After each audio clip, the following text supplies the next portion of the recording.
Hello guys, good morning. Welcome back to our YouTube channel Maths Tutorial by Divesh sir. This is our lecture number 24, chapter number 5, Continuity and Differentiability for class 12. So पिछले class में हम लोग पढ़े थे determinant function को कैसे derivative करते हैं, वो देखने के लिए आप आई बटन क्लिक कर सकते हो। तो इस क्लास में हम लोग देखेंगे रोल्स थ्योरम। पहले हम समझते हैं रोल्स थ्योरम है क्या। रोल्स थ्योरम मतलब let f be a function. F एक फंक्शन है, वो क्या होना चाहिए, कंटिन्यूस ऑन ए बी होना चाहिए, close bracket of A b, differentiable in open bracket of A b, और तीसरा कंडीशन क्या होना चाहिए, f of a is equal to f of b होना चाहिए। ए मतलब ये लेफ्ट साइड का एक्सट्रीमिटीज़ और बी मतलब राइट साइड का एक्सट्रीमिटीज़। तो ये दोनों f of a is equal to f of b अगर होता है तब जाके हम बोल सकते हैं there exist c which belongs to A B. C जो है वो ए बी के अंदर हो सकता है for which f dash c is equal to 0। तो ये हो जाए हमारा रोल्स थ्योरम। तो इसको ज्योमेट्रिकली इंटरप्रेट करते हैं। Let f x be a real valued function है। एफ एक्स एक फंक्शन हो गया defined on close bracket of A b such that the curve is continuous between a and b. जो curve है वो क्या होना चाहिए बताओ, कंटिन्यूस ऑन ए बी होना चाहिए। तो मैं इसे ग्राफ ड्रॉ करके बताता हूँ ताकि आपको क्लियर हो जाए। ये हो गया हमारा ग्राफ, ये हो गया एक्स एक्सिस, ये हो गया वाई एक्सिस, ये हो गया y is equal to f x curve, ठीक है। और लेट ये एक पॉइंट हो गया, हमने ये एक पॉइंट कंसिडर किया है, ये पॉइंट कंसिडर किया है। ये पॉइंट यहाँ पे अगर ड्रॉप करते हैं तो ये A0 लेट पकड़ा है, ये हो गया हमारा B0, तो ये हो जाएगा, ये पॉइंट हो जाएगा A और f ऑफ a, मतलब y कोऑर्डिनेट हो जाएगा f ऑफ a, ठीक है। तो सिमिलरली ये हो जाएगा हमारा B और y कोऑर्डिनेट हो जाएगा f ऑफ b, सही है। तो ये a और b के बीच में कंटिन्यूस बता रहा है, जो कि हमें दिख भी रहा है। Such that the curve is continuous between a and b and it is possible to draw a unique tangent on y is equal to f x between a and b। A और b के बीच में हम लोग कहीं पे भी unique tangent तो ड्रॉ कर ही सकते हैं। Then there exist at least one point. तो यहाँ पे कोई एक जगह पे एक पॉइंट एग्जिस्ट कर सकता है, दैट इज सी हमने पकड़ा है।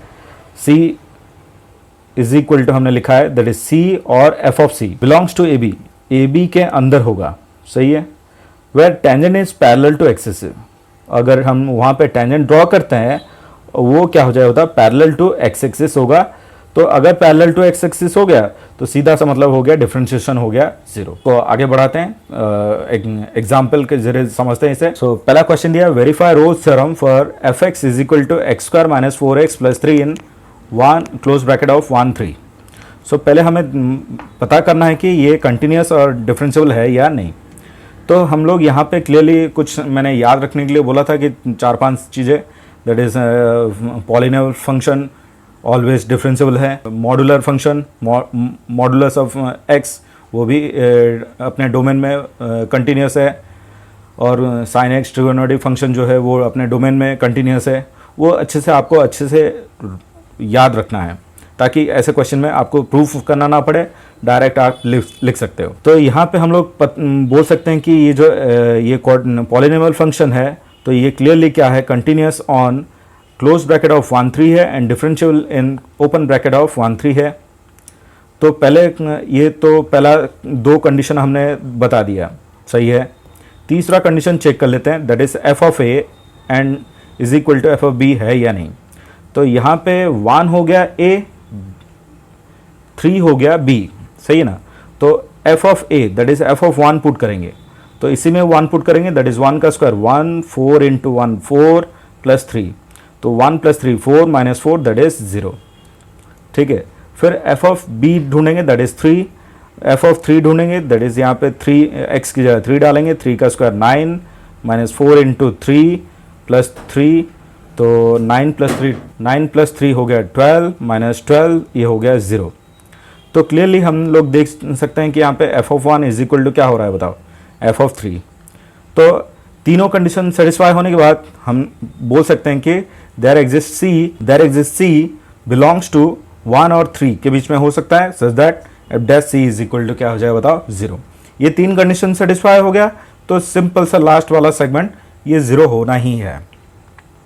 फॉर दिस एफ एक्स को पकड़ते हैं फिर से, एफ एक्स इज इक्वल हमारा है x square minus 4x plus 3 है, और इसका डेरिवेटिव करते हैं, that is 2x minus 4 is equal to 0 बता देते हैं, तो 2x इज इक्वल टू 4, तो x is equal to 4/2 cancel out करते हैं तो 2 आ जाता है, जो कि 2 क्लियरली बिलोंग्स टू क्या हो रहा है 1 और 3 के बीच में आ ही जाता है। तो C हो गया हमारा 2 such that F dash C is equal to 0। तो hence Rolle's theorem is verified. Second question करते हैं, example 2, F of X is equal to log X square plus A B upon X of A plus B. Verify Rolle's theorem for X belongs to close bracket of A B and A जो है वो 0 और b के बीच में है। तो क्योंकि हम लोग यहाँ पे देख रहे हैं कि लॉगरिदमिक फंक्शन है, तो मैंने पहले ही बता दिया है logarithmic function are differential and continuous on that domain. तो ये क्लियर हो गया कि पहला 2 कंडीशन क्लियर हो गया कि f x is continuous on open bracket of A b, sorry close bracket of A B and differential in open bracket of A B.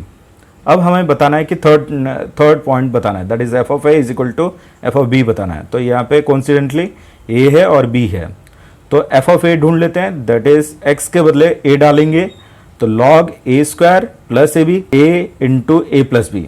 तो इसे ओपन कर लेते हैं, that is A square plus A B, ये भी हो जाएगा A into A square plus A into B, that is A B. तो ये कैंसल आउट होके 1 रहा, तो log 1 की वैल्यू डायरेक्टली 0। ये हो गया पहला क्वेश्चन, पहला आंसर मिल गया 0। एफ ऑफ बी ढूंढ लेते हैं, एफ ऑफ बी मतलब x की जगह फिर से हमें b डालना है, तो B square plus A B, यहाँ पे B A plus B, B A plus B, तो बी स्क्वायर प्लस ए बी रहा, B into A B plus B into B, B square, तो ये भी कैंसल आउट हो गया, तो log 1 आया, अगेन ये हो गया 0। तो क्लियरली हम बता दिए कि f of a is equal to f of b हो गया। तो सीधा सा तीनों कंडीशन सेटिस्फाइड हो गया, तो हम बोल सकते हैं कि there exist c which belongs to open bracket of A b such that F dash c is equal to 0 है। तो हमें सी ढूंढना रहेगा, तो सी ढूंढना रहेगा मतलब एफ ऑफ एक्स हम दोबारा लिखते हैं, दिस है, तो एफ ऑफ एक्स को हम log m बाई n लिखा है, तो इसको हम लिख सकते हैं log m minus log n कर सकते हैं। तो log m ये हो गया, ये दोनों मल्टीप्लाई में है, तो minus log x minus log a plus B, तो क्लियर हो गया। तो एफ डैश एक्स हो जाएगा इसका derivative, that is log x का डेरिवेटिव हो जाएगा 1 बाय x, ये पूरा x है लेकिन ये अदर देन x है, तो इसका डेरिवेटिव हो जाएगा 2x, इसका डेरिवेटिव हो जाएगा 0। तो सिंपल रहा 2x upon x square plus ए बी, और ये तो सिंपल है log x that is 1 by x, और ये तो कांस्टेंट हो गया 0, तो f dash x is equal to 0 है ना। तो दिस, ये इसको उस साइड ले लेते हैं, तो this is equal to 1 by X लिख सकते हैं, क्रॉस मल्टीप्लाई कर लेते हैं, that is 2x square is equal to x square plus A B, तो X square is equal to A B, ये एक्स स्क्वायर को इस तरफ ले आते हैं, तो 2x minus X that is X square is equal to A B, clearly x is equal to root over of A B.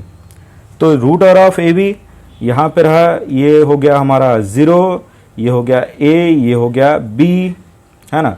तो root over of A b जो है ऑब्वियसली इसके अंदर ही कहीं पे आएगा।